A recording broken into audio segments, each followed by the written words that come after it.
The small town of Glastonbury is in the heart of the county of Somerset, in the southwest of England. In olden times there was a sea and 7 hills of islands that lie in the middle of a huge estuary. In time the water receded and there was a valley and the towering hills on it.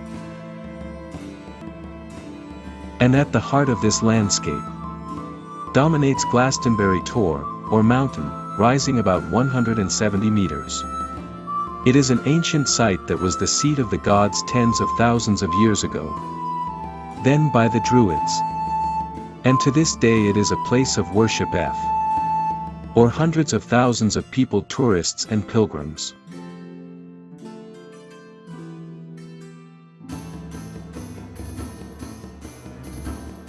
In the Dark Ages, there was a stone circle here, and later monks built their monastery on the site.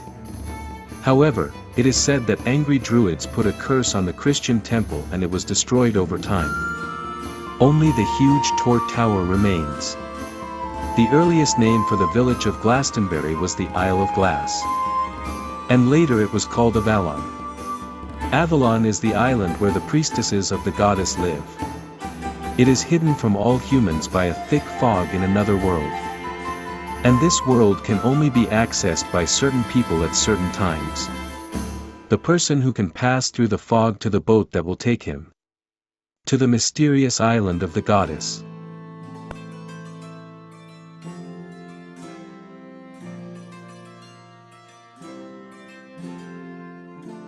Avallon means apple in ancient languages. Avallon is an island of apples. In this place, apples often blossom twice a year. In ancient times, people lived in round clay houses with thatched roofs. In the center of each house was a sacred hearth. These places are the gateway to the unseen. There are 2 related legends about Avallon, the legend of the Grail cup and the legend of King Arthur's sword. On one side of the blade, in ancient runes was carved the word, "Take me," and on the other the word, "Leave me." One must take the sword of the ancient faith and wield it like a true knight until the earth is cleansed of all evil. And then he must leave it behind to take the sword of the Spirit. Only then can he heal the painful wounds of battle and rest on the green island of Avallon, where there is no snow, hail, or rain. The town is built over the important ley lines, which cross below it. Nearby is the sacred and mysterious hill of Tor, with a cave at the bottom, and a stone tower on top of it. It rises above the mist and can be seen from miles away. The people of Glastonbury say that the tower has its own weather system. The winds are always blowing at the top, even in the calm. The weather changes constantly in this mysterious place.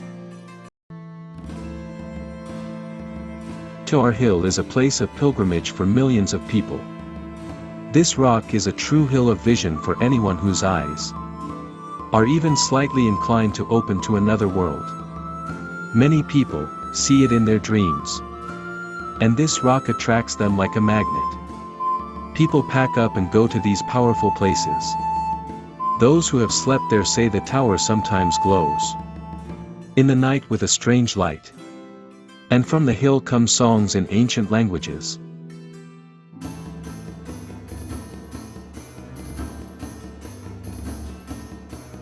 Legend tells us that Joseph Arimatheus hid the Holy Grail in a hill. He hid it in a sacred well. After that, the water took on the light color of blood. And those who are very sensitive can see fairies in the gardens. They appear as a circle of misty pale light moving from flower to flower.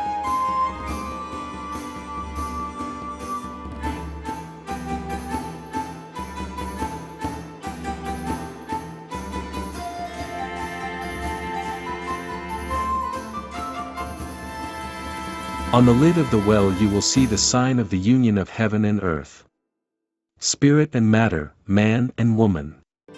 Some have used the well for initiations and immersed themselves in the cold water as a doorway to another world. If you wish to draw energy and fill yourself with energy from these sources of healing, sit and look at the depth of the water. Listen to the sound of the running water. And a sign or power will come to you.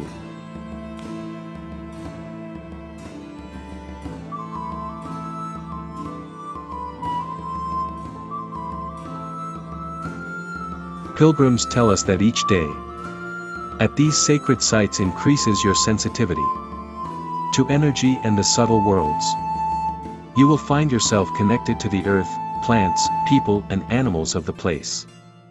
A local we met near the well explained that locals don't use the phone to meet. He might just think about meeting another person and wait for him.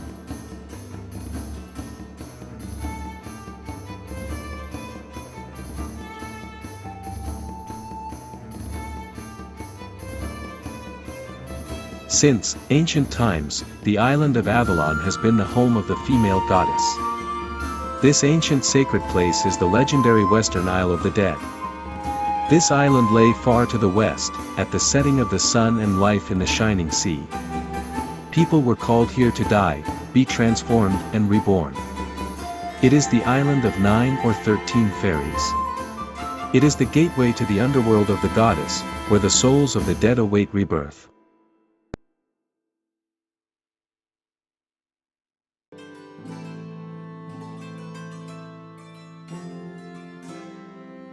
There is a myth that the entire island is a goddess and a pregnant woman. Anu Dano, goddess of the full moon. The apple is the sacred fruit of the dark goddess.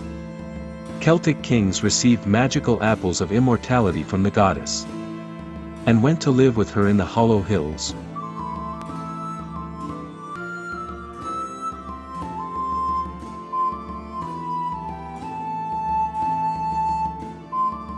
In 1929, the artist Catherine Maltwood published A Guide to the Temple of Stars at Glastonbury. She spent a long time studying ity places, and came to the conclusion that all the hills and islands are covered with images of animals. Landscape depicts the night constellations of stars. It is a very old method that was used all over the earth. The most famous place is the Nazca Desert. The medieval alchemist John Dee is said to have described Glastonbury as a place where the stars are interconnected with their reproductions on Earth. 7 ancient islands are said to mark the 7 stars of the Great Bear.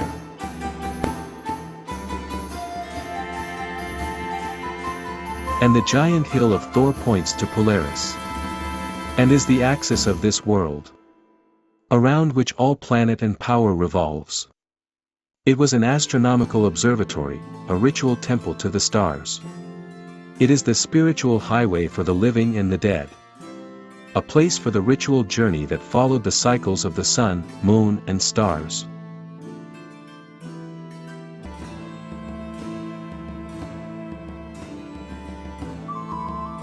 Scientists and enthusiastic researchers have done a lot of research here. And they learned that on the day of the winter solstice, you can watch the sun roll up the hillside of Thor. It's a miracle that lasts just 30 minutes. It's a celestial dance between the luminaries and the earth. In the phases of the sun and moon, people saw the eternally repeating cycle of life, death and rebirth.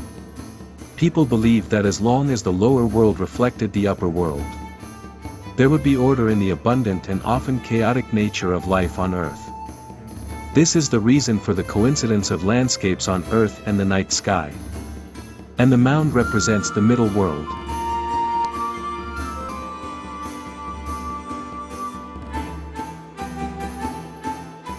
Observations of the stars in relation to the mounds are also very interesting. Above the mound appears the gorgeous hunter constellation, Orion. This hunter god lives in the dungeons of the Hill of Thor. And on the pagan festival of Samhain, the hunter and his hounds climbed the stone tower and the mound to capture and gather the souls of the dead.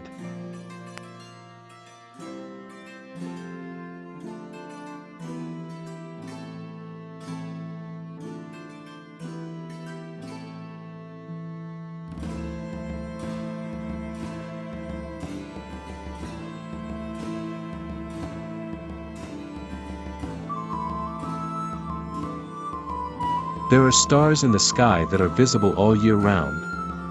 These are the stars of the Dragon Part and the Big and Little Dipper.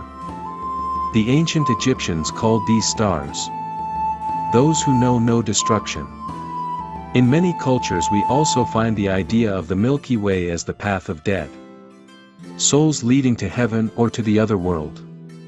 According to ancient myths, Polaris is guarded by the mysterious constellation Northern Crown.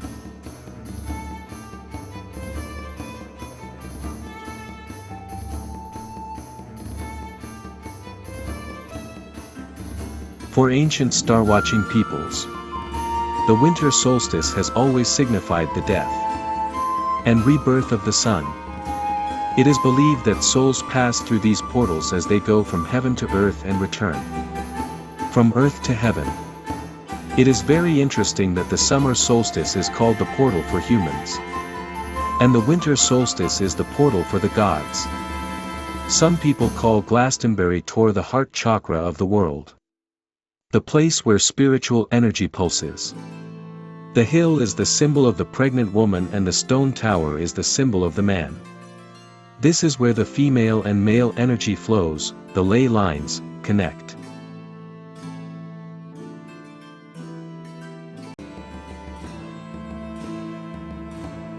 The locals tell us that inside the hill there is a chamber, a room, and those who have found their way to it come out crazy. They cannot accept the full power of the place. In Celtic mythology, the netherworld is called it's a magical realm. There was a magic cauldron in this place that constantly worked miracles. It is said to be the place where the line between the worlds is thinnest.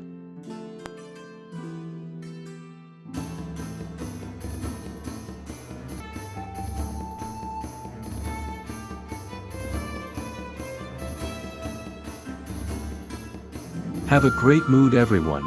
If you liked the video, put a bark. Ciao.